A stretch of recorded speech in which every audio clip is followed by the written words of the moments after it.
cette histoire, ce monsieur a besoin de conseils. Ce monsieur ne sait pas quoi faire. Il a toujours perdu toutes ces femmes lors de leur accouchement. Salut à tous et j'espère que vous allez tous bien. Bienvenue sur Mianda Douce officielle.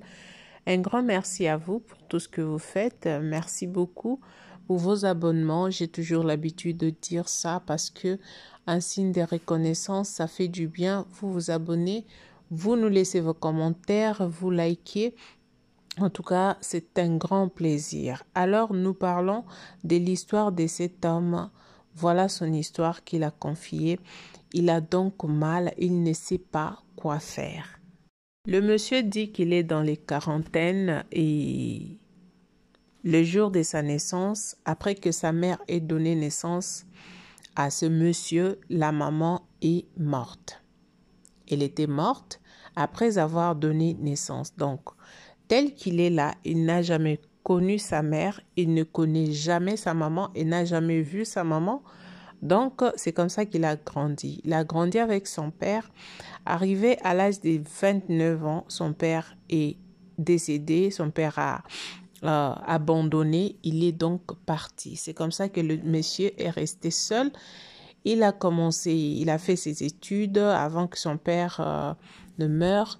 Et après, il a trouvé son travail, un bon travail. Il a commencé à travailler dans une entreprise de la place et il gagnait vraiment très bien sa vie. Il s'est décidé de se marier à sa femme qu'il avait une copine de longue date qu'il côtoyait et il a décidé de prendre cette copine à mariage.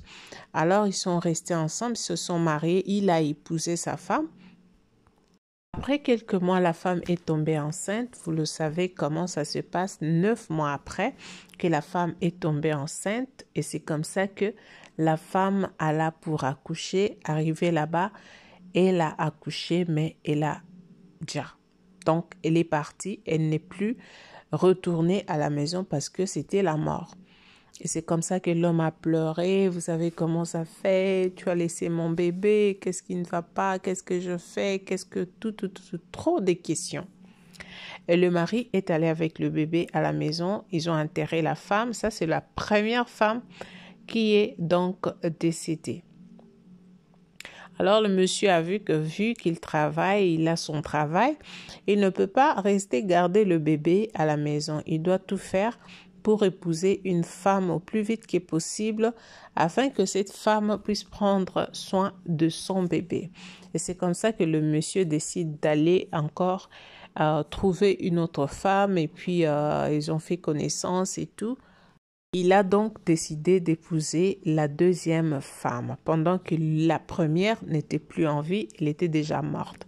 Et c'est comme ça que quand il a épousé cette deuxième, arrivé à la maison, le mariage a été consommé, la deuxième est tombée enceinte. Et c'est comme ça qu'elle est allée pour accoucher. Arrivée là-bas, elle a accouché, oui, normal. Mais après avoir accouché, après son accouchement, la femme est morte sur les champs. Ça, c'était la deuxième femme qu'il a perdue. Et elle a aussi laissé un bébé, une fille encore. Le premier bébé était fille, deuxième c'était une fille également. Et celle-là est morte encore, c'était devenu, vous savez chez nous, non? Vous connaissez, vous avez perdu la première femme et deuxième femme et tout. Voilà que les gens ont commencé à parler. Alors il a vu qu'il ne pouvait pas rester avec 2 enfants, trop petites, bébés encore, sans une maman à côté. Il s'est décidé d'épouser une autre troisième femme. Amener la troisième femme à la maison. Il a fait ce qu'il avait à faire. Il a donné la dot et puis tout. La femme est encore tombée enceinte. En tombant enceinte, la femme est allée accoucher. Ça, c'est pour la 3e fois que la 3e femme meurt. Vous avez compris. Donc, la 3e femme meurt. Le monsieur reste avec 3 bébés de 3 différentes mamans, 3 différents mariages et toutes ces mamans-là sont pauvres au moment où nous vous parlons. Donc, elles ne vivent plus. Le monsieur a pleuré la famille. Le monsieur s'est posé 1001 questions. Il a dit que je n'ai jamais fait quelque chose de mal. Je ne connais même pas la mort de ma maman parce que je n'ai jamais vécu avec ma mère. C'est à me donnant naissance que ma mère est partie, ma mère est décédée. Qu'est-ce qui m'arrive au juste? Qu'est-ce qui m'arrive au juste? Les gens ont commencé à parler, peut-être c'est un problème spirituel, peut-être c'est son travail, peut-être les gens ont parlé, les gens ont écrit, les gens ont commenté. Alors le monsieur ne connaît pas ce qui ne marche pas dans sa vie. Il n'a aucune idée de ce qui lui arrive. Il a besoin de conseils, la famille. À votre avis, qu'est-ce qui se passe dans la vie de notre frère? Parce que lui, jusque-là, ne comprend rien. Quant à moi, j'aimerais dire ceci. Ça, c'est mon conseil à moi. D'abord, c'est un problème spirituel. Oui, que les gens le croient ou pas, c'est un problème spirituel. Il y a deux choses, des liens de famille que nous vivons avec sans connaître réellement l'origine.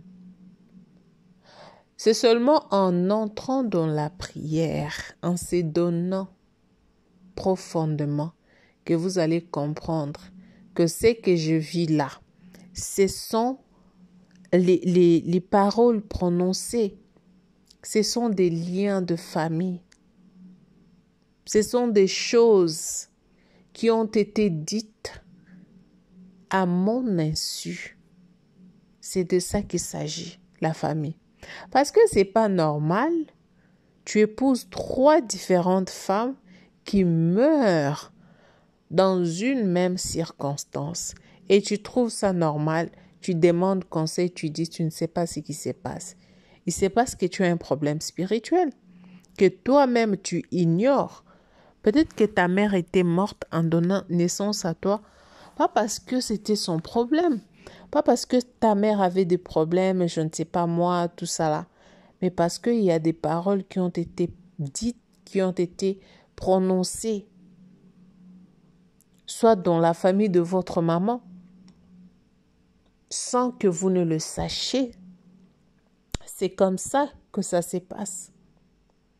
Alors, ayez l'habitude, quand quelque chose vous arrive pour la première fois, prenez d'abord le temps de prier pour cela. Et vous restez, vous voyez que la deuxième fois, ça se répète encore.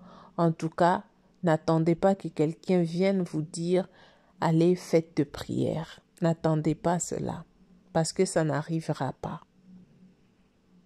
Le plus important à faire dans cette affaire, c'est de voir les hommes de Dieu puissants, soit de rentrer toi-même dans ta prière, dans ta chambre, prie, demande à Dieu la délivrance, parce qu'il y a des choses qui te poursuivent que toi-même tu ne connais même pas, que même ta pauvre mère, avant de mourir, elle n'a jamais connu qu'il y avait un problème qui allait faire descendre jusqu'à sa génération.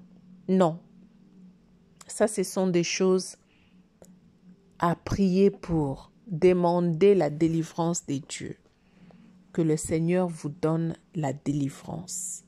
Que le Seigneur vous assiste. C'est très important, monsieur. Vous êtes en train de vivre une vie de condamnation. Vous avez été condamné à enterrer toutes les femmes.